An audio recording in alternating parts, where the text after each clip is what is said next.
Is it on? Hello. Okay. Really have to talk close.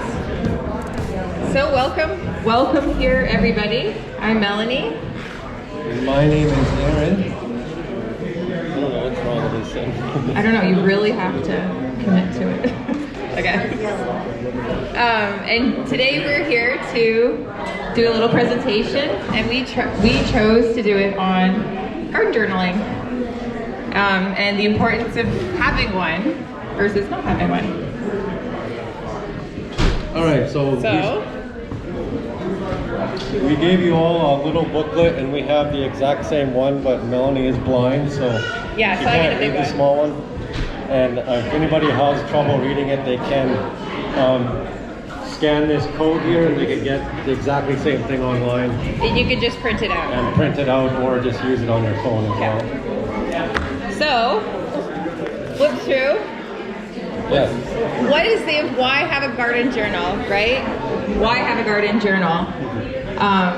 It was funny, I was asking some people, you know, why one would keep a garden journal, and a lot of people are like, oh, you don't need a garden journal, you just keep it all in here, and I'm like, yeah, right. Maybe for the, week. But I really do love to have everything kind of marked out, and I used to be somebody who would just have papers everywhere, and I find that it's really nice to have everything kind of compiled into one place so you can refer back to it when needed. So basically we're just going to go through the garden journal. The first page is just simply the garden zone and the date of the last frost.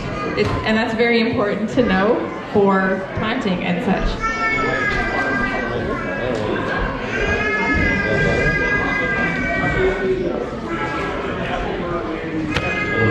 Here we go.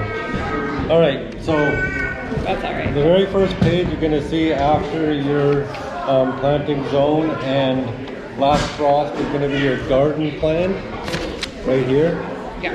And this can be for your whole garden, yard, or farm in one first location where you can look. So you can put wherever your house is or wherever your garden is, and beds and trees and whatever you want. Correct. And that's going to be your main overview of whatever all your gardens are. And it's kind of important to go around and to make sure you know where you're planting everything and how big of a garden you have. Size does matter in this circumstance because you want to know how big your mature plants are going to be. So it's kind of nice to have it all charted out when you're planning what you want to plant, where you want to plant it, how big it's going to get, and such like that. So it's things you want to take into consideration when charting out your kind of master garden plan.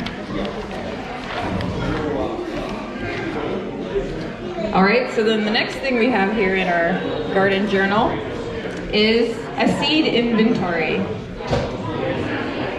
Alright, so in that seed inventory, you're going to mark down all the seeds that you want to plant, all the seeds you have, all the seeds you need, and what your little wish list if you want it on there. But this is going to be for all your seeds that you're going to be planting, flowers, vegetables, and whatever else, just an overall. A master list. You could even make like a checklist of like all of your plants, and if you planted 2025, you can, creative, be whatever. Take this and run with it. So seed inventory. From there.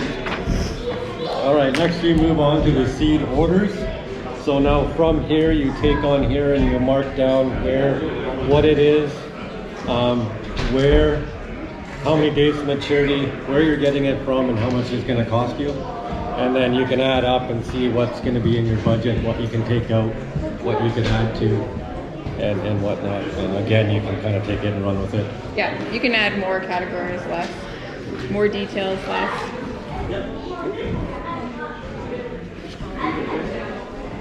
All right, next one is going to be your seed planting log. And you're going to put here is your varieties. You're sown directly, if you're sowing it in a cold frame or a raised bed, and if you're going to transplant it into the garden and what time. Correct. And I have,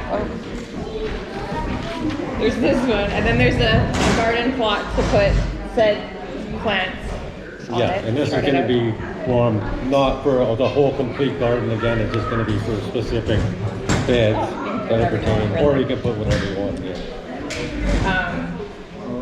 And then this is just simply another seed planting log, which just has different categories.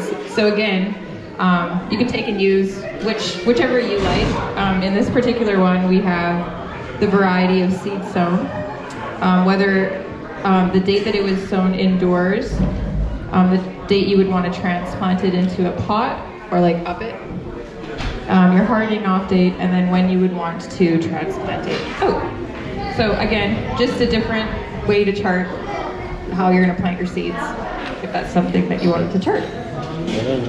And again, you can never have too many charts to plan your garden. I mean, I go through a lot of them. Now you get into the kind of the meat and potatoes of it. We got the garden calendar here, the crop calendar, when you're going to sow it.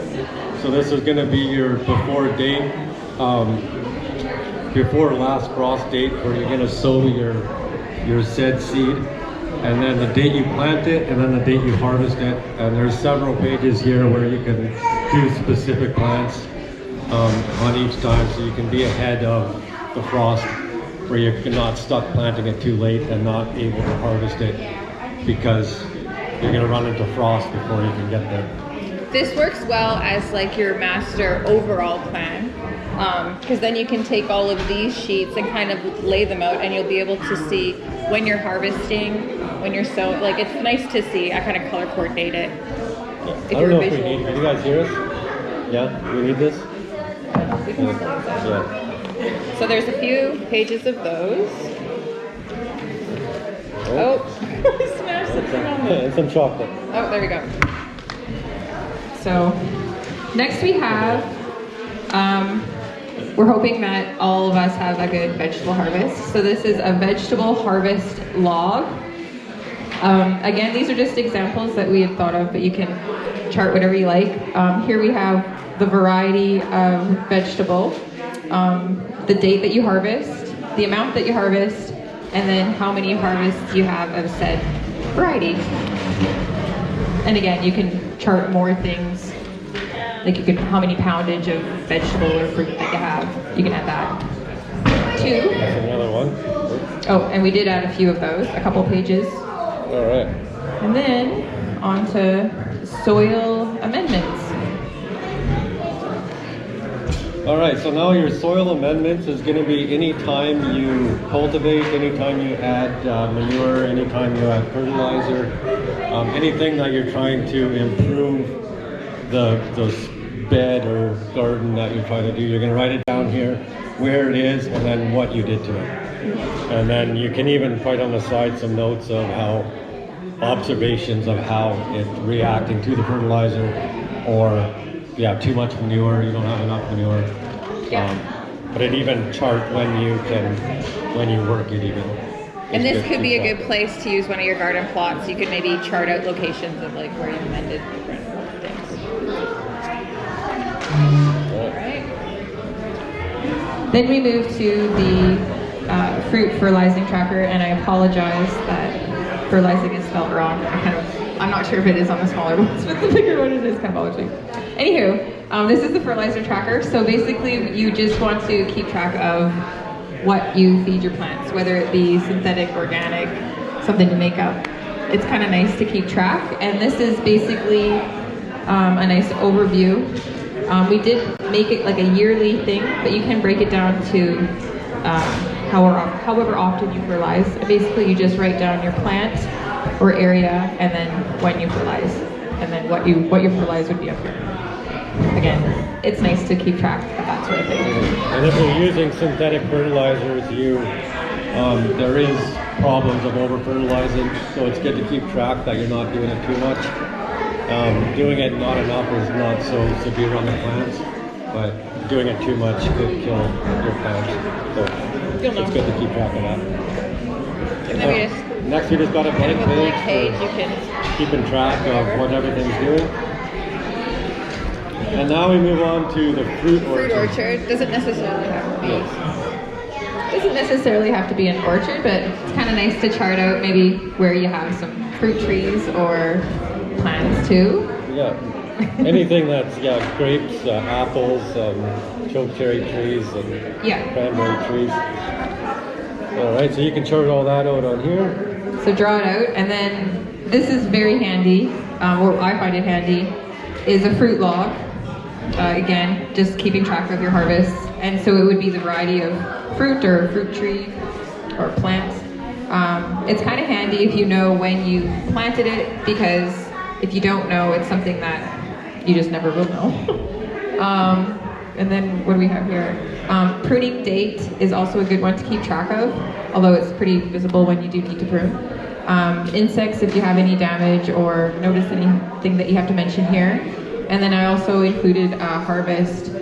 I always find it interesting of when you start and when you end from year to year. And I'm sorry I didn't include how much, the obvious. But you can just add that on. All right, perennials. Now we move on to the perennial garden. And this is going to be where you're going to plot all of your plants that are going to be returning year after year. Some take longer than others, like peonies take 3 years before they're getting blooms when you first plant them by a bulb. So it's good to track out where they are, so when you're cultivating in early spring that you're not going over them and you know where they are. So you don't have any collateral damage. Sure. And if you don't have a perennial garden, I didn't include a spot for herbs, so you could just use this to chart out a herb garden.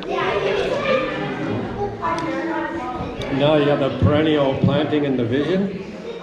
Again, you're going to just put your variety of your perennial, your date you planted it, your location, then your dates that you're going to divide it, years down the road, 3 years approximately, you're going to divide that, and then you can number how many times it was divided, and even, and then you're going to know where it is and where it's going to be going to.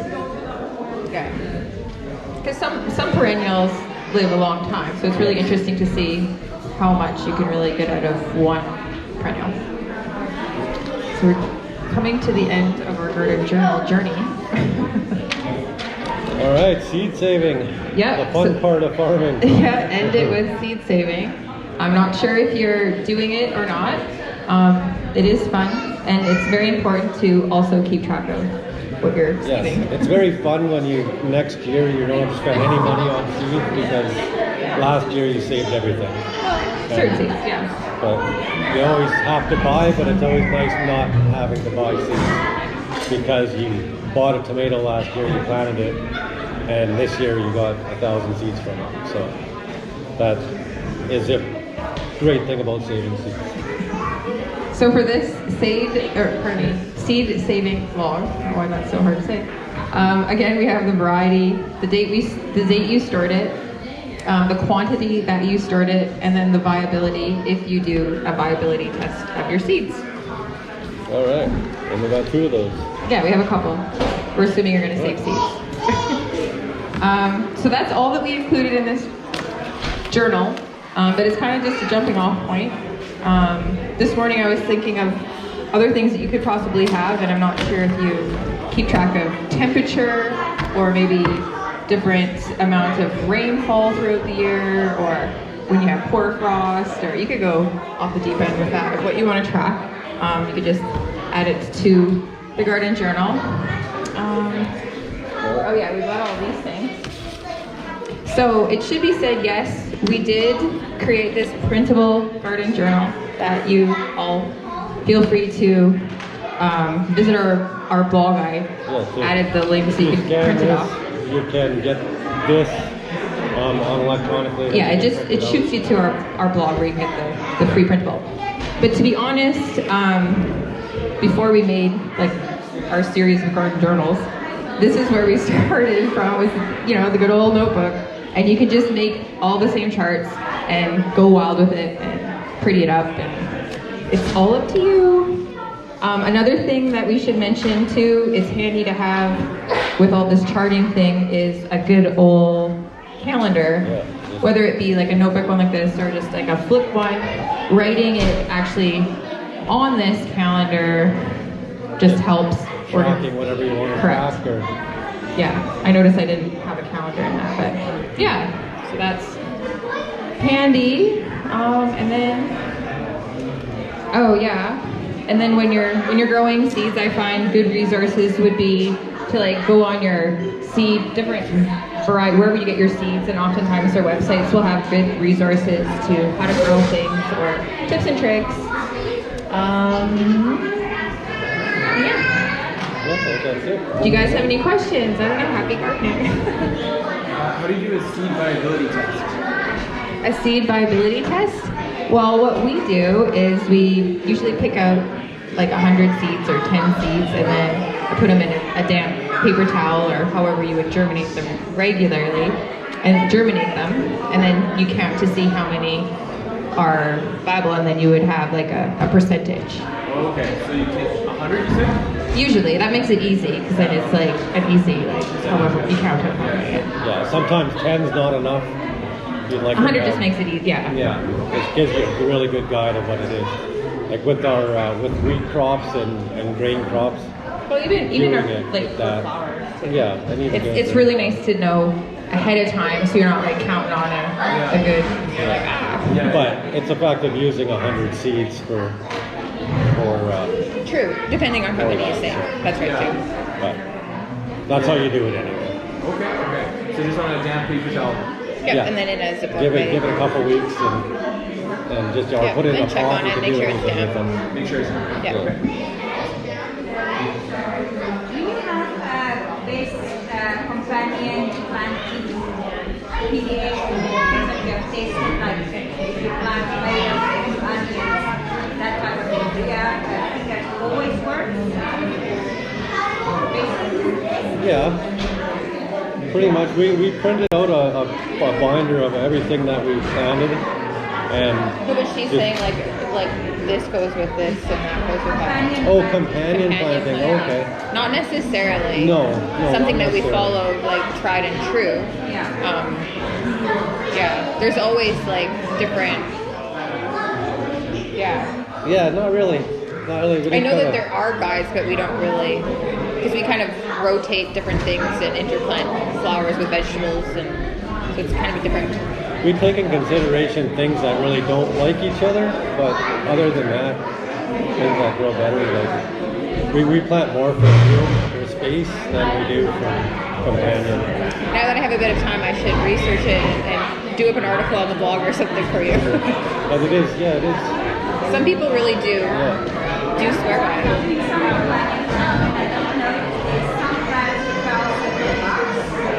Are there any successes you'd like to share?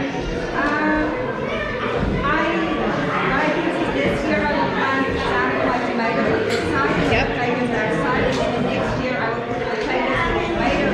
Okay.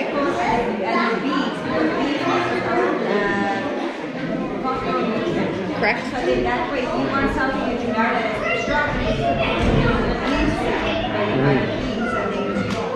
like that.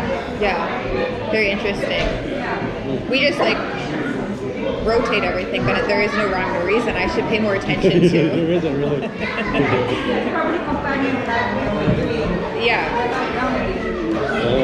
Yeah. Interesting. They're all the same, yeah. Yeah. Or doing it and not realizing it just by like different outcomes. Interesting. I have to go back and look at all of the different. Yeah, no, really, we do have them all charted, so. Yeah. Let's see. Yeah, big deal. All right, anybody else? Good? All right. Well, thanks a lot, Happy everybody, gardening, everybody. for sticking around for